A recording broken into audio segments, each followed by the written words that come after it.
Histórias assombradas. O relato de hoje de Maledite. O título inteiro dele é mais longo, tá? Eu só coloquei um pedaço aqui, mas o título é Maledites, Possessão e Feitiços. Mistérios que circundam a morte da minha mãe. Vamos ver o que aconteceu. Olá, Ana e assombrados, como vão? Espero que todos estejam bem. Me denominei aqui como Beltrana, para aposentar um pouquinho o costumeiro fulana. Há muito tempo que venho pensando em escrever este relato, mas venho postergando a cada dia. Havia rascunhado algumas palavras há um ano atrás, mas meu computador pifou e precisei recomeçar. Espero que agora que estou de férias da faculdade, eu finalmente consiga cumprir com o meu objetivo. A história que estou prestes a contar é sobre a maior manifestação sobrenatural que pude testemunhar em minha vida e envolve a misteriosa e traumática morte da minha mãe. Desde já quero garantir sua tranquilidade em contar a minha história, pois todos os nomes e locais citados estarão devidamente alterados. Muito bem, vamos lá, muito obrigada. Tudo isso aconteceu quando eu tinha os meus 9 anos de idade e precisei consultar a minha avó materna para angariar o máximo de detalhes possíveis do que houve. Era o ano de 2007 e a minha mãe, até então, possuía apenas 27 anos na época. A ela darei o fictício nome de Elisa.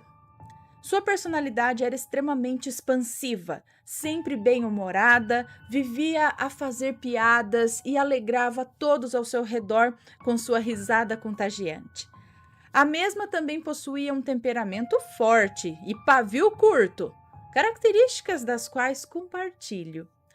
Mesmo assim, apesar de um rompante ou outro, possuía um gigantesco coração. Infelizmente, minha mãe nunca teve muita sorte na área amorosa. O relacionamento com o meu pai não havia dado certo e eles eram separados desde os meus 3 anos de idade. Mas tinham uma ótima relação e sempre cuidaram de mim muito bem, independente de qualquer coisa. Por ser uma mulher muito bonita, ela chamava a atenção do público masculino. E vez ou outra era objeto de ranço ou desconfiança de algumas mulheres. Namoradeira, vivia buscando por sua alma gêmea e sempre tinha um namorado novo. Anos depois, lendo seu diário, descobri que ela sentia um grande vazio em vida e sempre buscou preencher-se de alguma maneira. De início, tendo um filho, fazendo de tudo para engravidar. Eu vim, mas isso não resolveu nada. Passou a buscar em relacionamentos amorosos. Então, o que lhe faltava, né? Seu maior sonho de se casar na igreja foi realizado quando ela conheceu o meu ex-padrasto, que chamarei de Tiago. Ele era de um estado diferente e veio para nossa cidadezinha interiorana com todos os parentes para o casamento com a minha mãe. E essa sua família ficou morando na nossa cidade até então. A partir daqui, usarei informações retiradas do diário da minha mãe, relatos da minha avó e das minhas próprias lembranças também daquele tempo. Bom, passou-se mais ou menos um ano desde o casamento na igreja da minha mãe e do meu padrasto.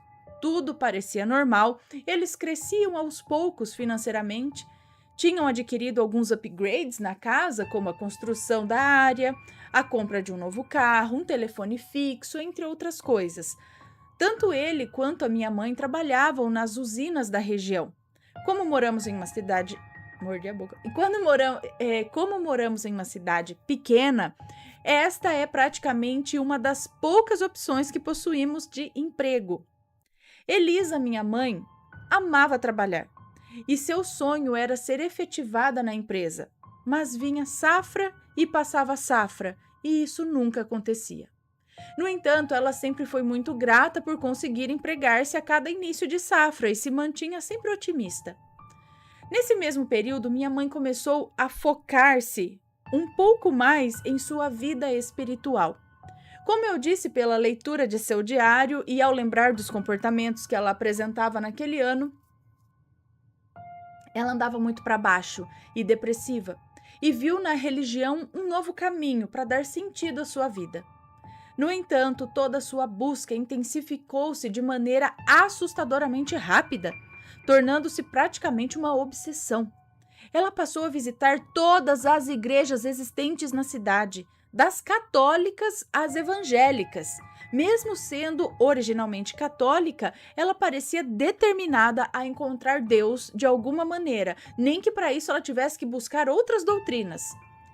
Passou a pegar CDs gospel e ouvi-los em um radinho emprestado pela vizinha à nossa casa, que chamarei aqui de um radinho emprestado pela vizinha por uma vizinha nossa, que vou chamar aqui de Maria Catarina. Ei, Laia! Como eu era criança, eu não entendia muito bem a situação e o porquê daquilo, eu apenas a acompanhava. O dia em que tudo começou. Em uma manhã de sábado, me levantei para ir à catequese às 9 horas da manhã, como sempre fazia, e minha mãe encontrava-se na cozinha.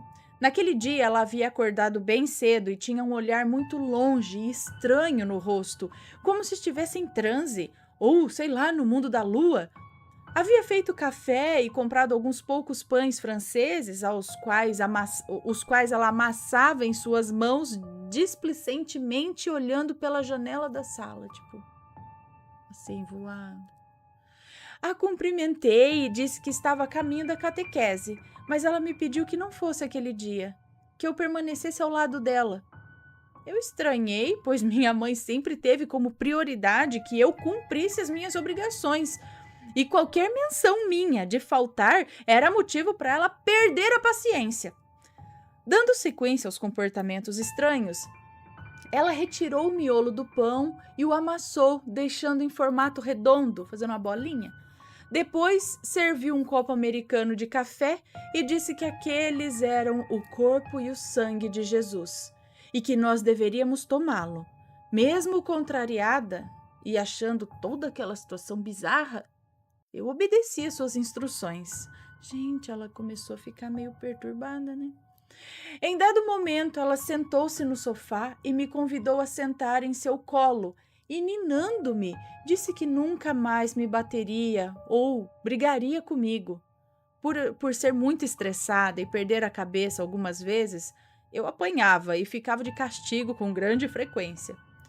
Além disso, ela me pediu que a prometesse que, caso ela viesse a falecer, que eu não chorasse. Eu prometi, mesmo sem ter a menor ideia do que minha mãe estava falando, apenas focada no fato de que eu nunca mais apanharia, e eu fiquei feliz da vida, esquecendo por segundos a estranheza daquela conversa. Nesse dia, uma tia dela, que morava em um sítio, estava em nossa casa de passagem e foi à nossa casa dar um oi. Minha mãe, que havia posto um CD gospel para tocar, a cumprimentou e ficou dançando na calçada, dizendo que mais à noite receberia alguns amigos e daria uma festa. E também ofereceu a essa tia o pão e o café bento. Depois de uma conversa, no mínimo diferente, essa tia se despediu e foi para a casa da minha avó materna visitá-la. Com a saída dela, minha mãe continuou a agir bizarramente. Pediu que eu fosse atrás dos vizinhos comunicá-los da tal festa e passou a dançar pela área de nossa casa como uma criança. A tarde chegou e com ela o meu padrasto, Tiago, que prontamente me questionou o que estava acontecendo, pois minha mãe estava agarrada ao portão, balançando-se como se estivesse em uma balada romântica. Eu, sem entender nada e achando tudo aquilo engraçado até, eu disse que não tinha ideia e que ela estava daquela maneira desde manhã. Depois de tentar tirá-la sem sucesso do portão, minha mãe apresentou um medo irracional das plantas penduradas na área da frente, como se elas fossem atacá-la. Tiago mandou que eu subisse até a minha avó e a chamasse para conversar com a minha mãe. No caminho, ia contando para todos os conhecidos que encontrava que a minha mãe estava ficando louca. Aos 9 anos, eu não entendia nada e achava tudo aquilo divertidíssimo. Na casa da minha avó materna, encontrei a tia que nos havia visitado mais cedo. Ambas conversavam, Quando eu cheguei e lhes contei do pedido do meu padrasto, e a minha tia reafirmou a minha avó, falando assim: eu te disse? A Elisa realmente estava muito estranho quando eu a visitei essa manhã. Bom, desci com a minha avó e quando chegamos em casa, ela tentou comunicar-se com a minha mãe, mas ela não era nem de longe a mesma. Falava de um jeito estranho, soando muitas vezes como uma criança. Não a reconhecia como sua mãe.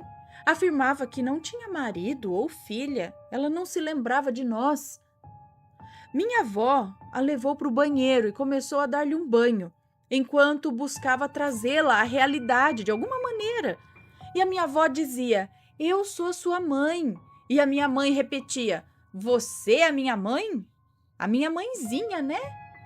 E acariciava o rosto dela. Depois...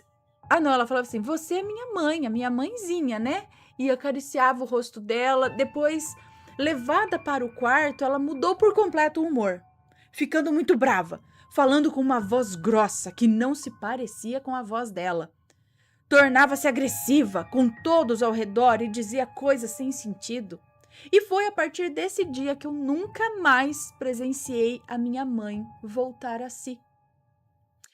3 semanas se passaram desse jeito. Minha mãe alternava entre essas personas estranhas, enquanto os meus familiares tentavam entender o que é que estava acontecendo. Durante esses dias, né? Por morar em uma cidade pequena, minha casa acabou virando uma espécie de atração, eu juro, Ana, parecia um filme, de tão surreal. Todos os dias, diversas pessoas da cidade se aglomeravam ao redor da minha casa para presenciar o que ocorria com a minha mãe.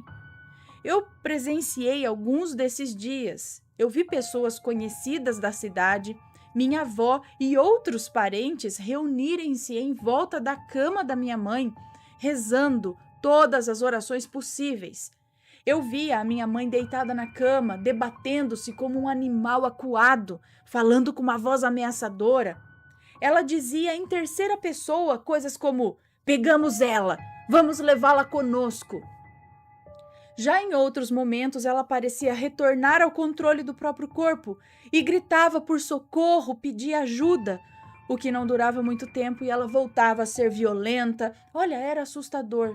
Eu não entendia na época, mas a minha mãe estava literalmente passando por um processo excruciante de aparente possessão. Durante esse período, algumas figuras religiosas foram à nossa casa também. Primeiro, um pastor, que veio e não fez nada além de avaliá-la e dizer que era tarde e ela ia para o inferno. Simples assim. Muito bem, obrigada pela sua consulta. Algo horrível e cruel, para se dizer, uma família desesperada. Depois fomos visitadas pelo padre local da época, que também havia celebrado o casamento da minha mãe. Ele rezou por ela e a visitava com frequência nesses momentos. E nesses momentos ela parecia acalmar-se, mas não voltava a si. Apenas mudava para aquela persona mais calma, com características infantis que a tomava às vezes.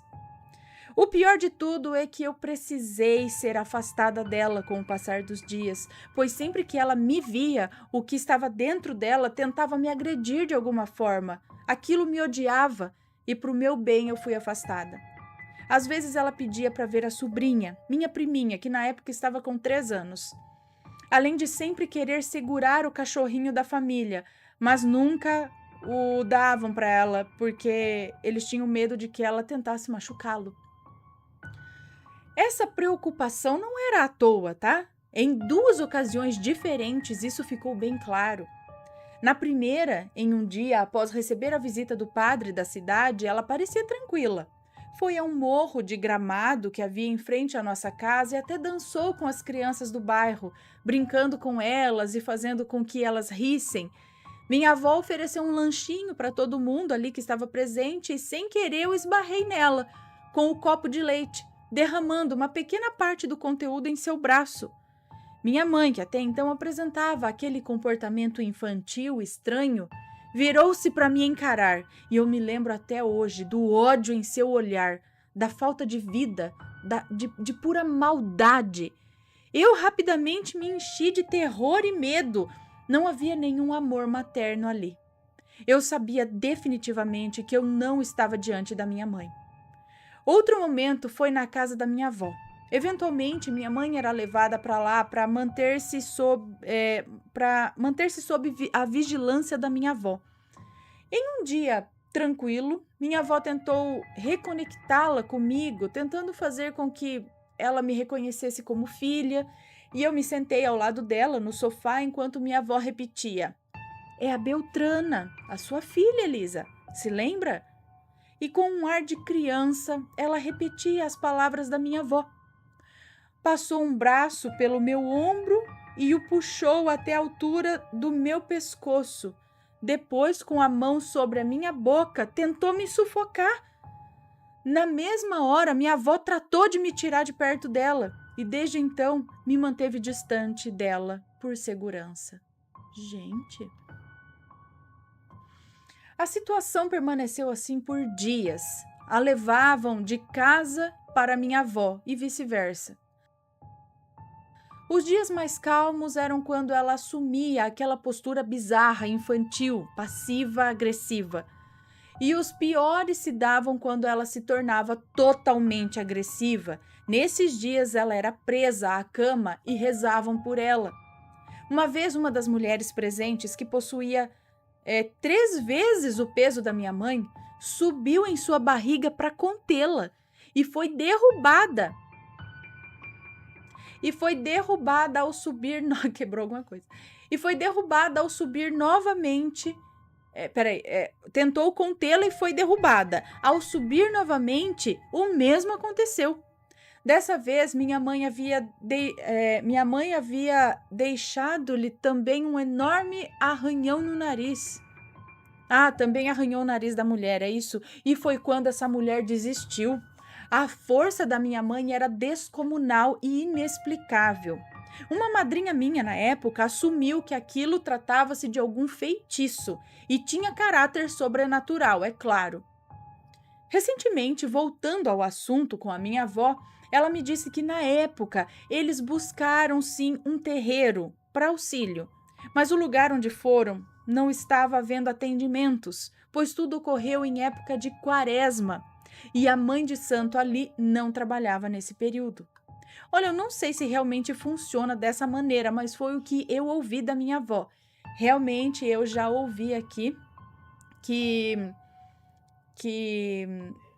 os terreiros, os trabalhos, eles param realmente na quaresma, eles não fazem. Eu já ouvi aqui de pessoas da Umbanda até, acho que eles não faz nada, eu acho, né? Ou atendimento, pelo menos, na quaresma, de verdade. Bom, continuando aqui. Chegou um momento onde as coisas, enfim, saíram do controle. O meu padrasto sugeriu buscar ajuda médica, sim, o que levou à internação da minha mãe em um hospital de uma cidade local. Lembro até hoje do dia em que a levaram segurada no banco de trás, completamente transtornada e agitada. Foi a última vez que eu vi a minha mãe com vida. Eles a levaram para um hospital psiquiátrico que também abrigava alguns dependentes químicos, e não se sabe até que ponto essa separação era manejada. Não se sabe até que ponto essa separação era manejada. Hoje em dia, esse hospital foi fechado e já não existe mais. Lá, a situação dela foi vista como uma espécie de surto psicótico e ela foi sedada e internada para a realização de uma bateria de exames físicos. Ao visitá-la dias depois, minha avó relatou que ela estava em um quarto atada à cama, pelos pés e pelas mãos, e era constantemente açoitada por espadas de São Jorge para manter-se quieta. Gente! Uma brutalidade e crueldade inimaginável, como nos manicômios de antigamente. Costumo dizer que foram 3 sábados. No primeiro, ela começou a ficar daquela maneira pela primeira vez. No segundo, foi internada. E no último, ela faleceu. No sábado em questão, minha avó viajou até a cidade vizinha para vê-la. Ela estava calma, estabilizada na cama. o corpo completamente marcado pelas chibatadas que recebia. Olha, foi triste. Minha avó disse que ela parecia finalmente ter voltado a si, a ser a mesma Elisa que conhecíamos. Ela pediu perdão por quaisquer mágoas que tivesse causado a minha avó e pediu que a mesma olhasse por mim, cuidando de mim e me protegendo. Ao terminar a visita e voltar para casa na tarde daquele mesmo dia, por volta das 2 da tarde, recebemos uma ligação do hospital. Do outro lado, informaram o falecimento da minha mãe. Até aquele momento, diversos exames haviam sido feitos e nada havia sido detectado. Nem um rastro de enfermidade que pudesse explicar o que ela tinha. No exame de óbito, a causa da morte foi insuficiência respiratória. A notícia pegou todos de surpresa. Ao meu lado, todos começaram a chorar copiosamente e alguém me trouxe um copo de água com açúcar, mas eu não reagi. Eu estava em estado de choque. Eu me lembro de pensar o tempo todo nas palavras dela, que eu nunca mais apanharia. E isso estranhamente me confortava.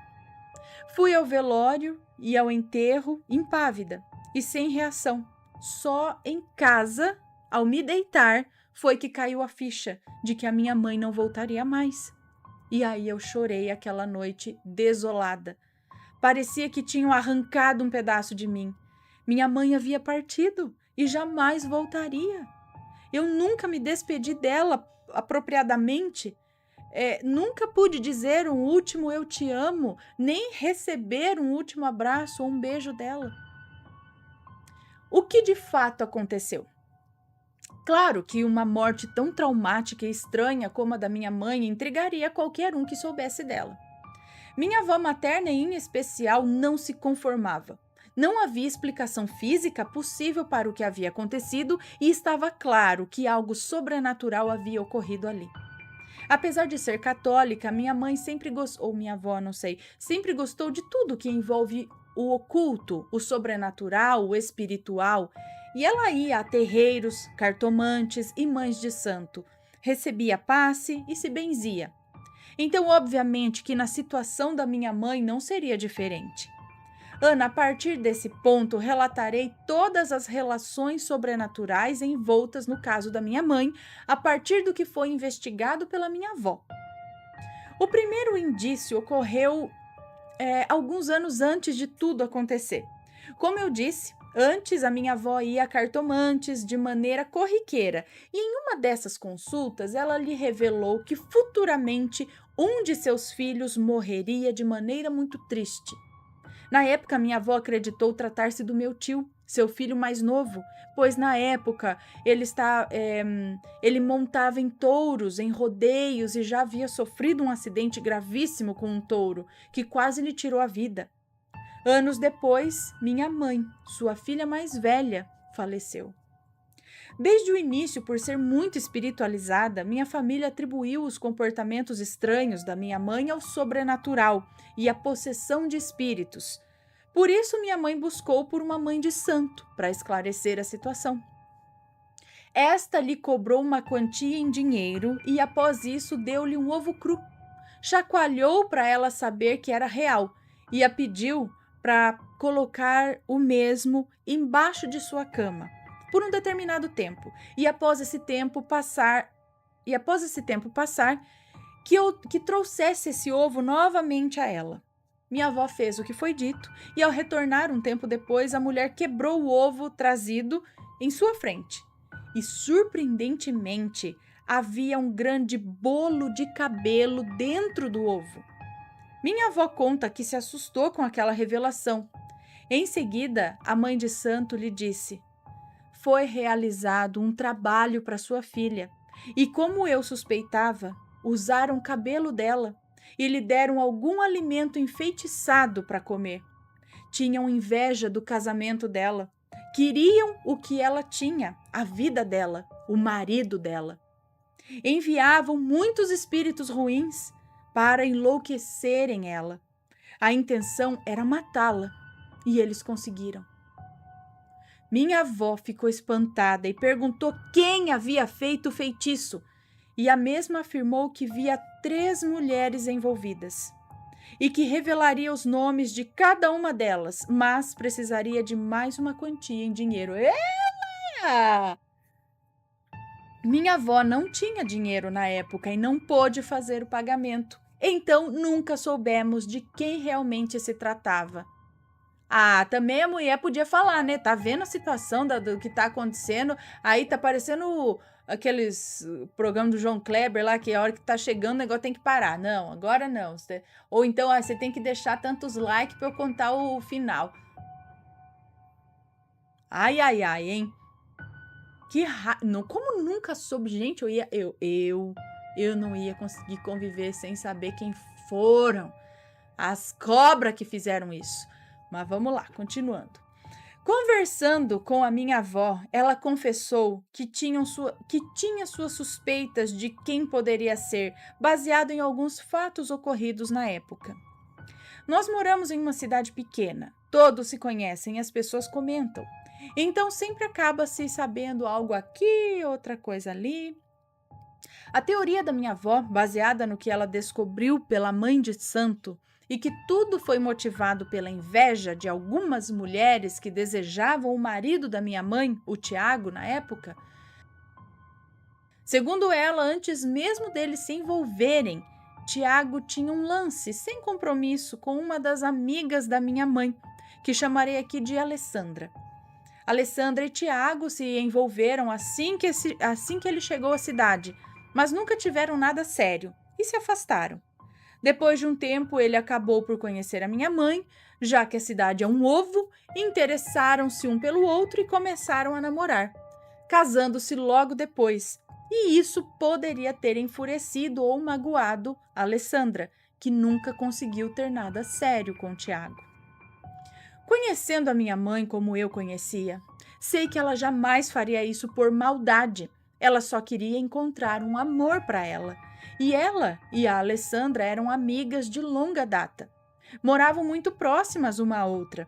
Em uma época em que a amiga Alessandra estava desempregada, minha mãe inclusive organizou junto com o Tiago uma arrecadação de alimentos pela cidade. Montou uma cesta básica e a entregou à amiga para auxiliá-la. Sempre ajudava os outros quando podia. Não fazia sentido que alguém a quisesse machucar. Minha avó diz que o principal fato que a fez desconfiar da Alessandra foi quando, após alguns dias do falecimento da minha mãe, eu ter visto Alessandra e Tiago sentados, abraçados em um banco de uma praça que fica próximo à minha casa. Eu não me lembro disso, mas minha avó confirma que eu disse isso a ela, questionando por que os dois estariam ali tão próximos na minha inocência de criança, né? Minha avó também disse que no dia do casamento da minha mãe, a mãe da Alessandra estava na porta, observando, enquanto ela caminhava em direção ao altar. E disse a uma pessoa ao lado: a Alessandra é quem deveria estar aqui casando-se com o Tiago. Gente, credo. Outra grande suspeita na lista da minha avó seria a nossa vizinha, aquela que citei lá em cima, a tal da Maria Catarina, que emprestou CDs gospel para minha mãe, pois, de acordo com ela, a filha de Maria Catarina e Tiago já teriam se envolvido também. Eu também não ia com a cara da Maria Catarina, e o filho dela não era o que podemos chamar de uma boa pessoa, mas de qualquer maneira tudo isso não passa de meras especulações, né? E não sabemos se as tais 3 maledites seriam elas ou não. Quanto ao destino delas, sei que na família da Alessandra houve perdas de familiares para o câncer. E acho que a mãe dela estava com a saúde prejudicada também. Já a vizinha Maria Catarina sofreu um gravíssimo acidente de carro e faleceu alguns poucos anos depois da morte da minha mãe. Depois disso, fomos a alguns terreiros receber passes. Eu sempre arrastada e obrigada pela minha avó, pois eu tinha medo de tudo o que acontecia lá. Os espíritos que se escoravam nas pessoas eram retirados e se manifestavam nos cavalos. O dono do local que recebia a entidade do preto velho conversava com eles e os mandavam para o que eles chamavam de escolinha. ou escolinha, escolinha, não sei. Em algumas noites, o espírito da minha mãe era retirado de nós. Ela sempre aparecia chorando copiosamente e nunca dizia uma palavra. O guia dizia que ela estava sofrendo muito para fazer a passagem e precisava de muita oração e luz. Ele pedia à minha avó que não a chamasse e nem ficasse se lamentando e indignando-se com a partida repentina dela, pois isso só a mantinha por perto e não era bom. Pois ela precisava partir e se recuperar, precisava aceitar o que houve. Ela queria nos ajudar ao nos ver sofrer, mas ela não podia, pois não era capaz disso ainda, e por isso atrapalhava mais do que ajudava. A razão disso se deve ao fato da minha avó sempre pedir à minha mãe que ela aparecesse para ela e lhe dissesse o que houve e o porquê de sua morte. Eu a compreendo, às vezes é muito difícil entender tudo o que aconteceu. Eu já chorei noites a fio, questionando Deus e o universo, o porquê dela ter partido daquela maneira. Sofro porque nunca pude me despedir dela. Sofro ao imaginar que, mesmo ao partir, ela continua sofrendo no outro plano, mesmo após ter uma passagem tão cruel para o outro lado. O pior de tudo é saber que nada disso valeu a pena. Para quem quer que tenha feito isso com ela, valeu mesmo a pena? Quando eu li o diário dela, ficou bem claro que o casamento deles estava por acabar. Ela reclamava das grosserias dele e expressava claro descontentamento com o casamento. Não tenho dúvidas que, se ela estivesse viva, seria questão de meses para que um divórcio ocorresse.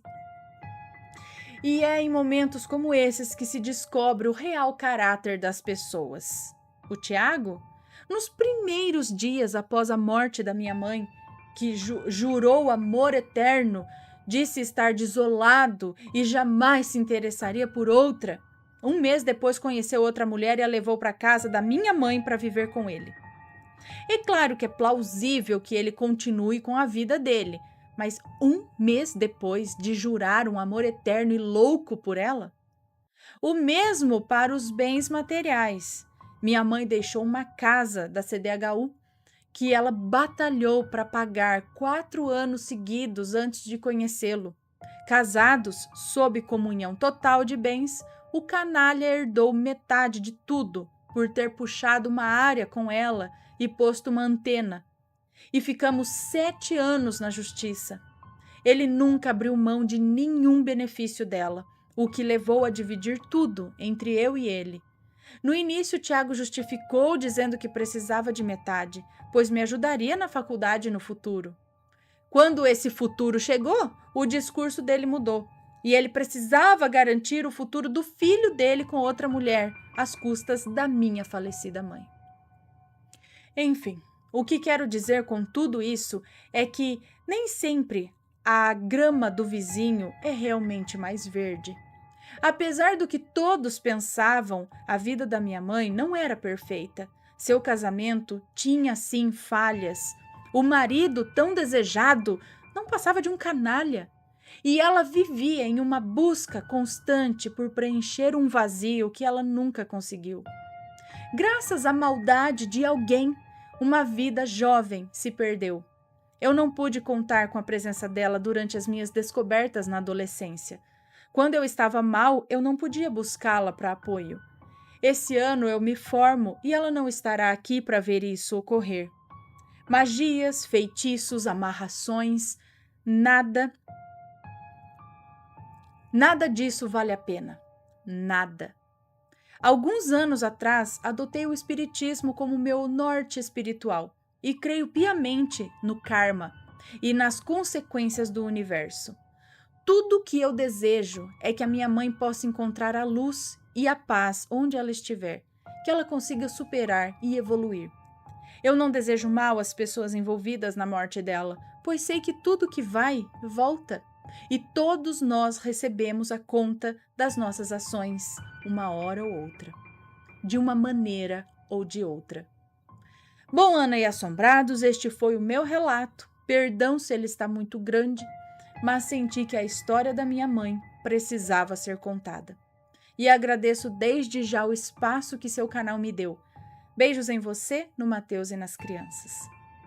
Um beijo para você, muito obrigada por ter compartilhado a sua história com a gente.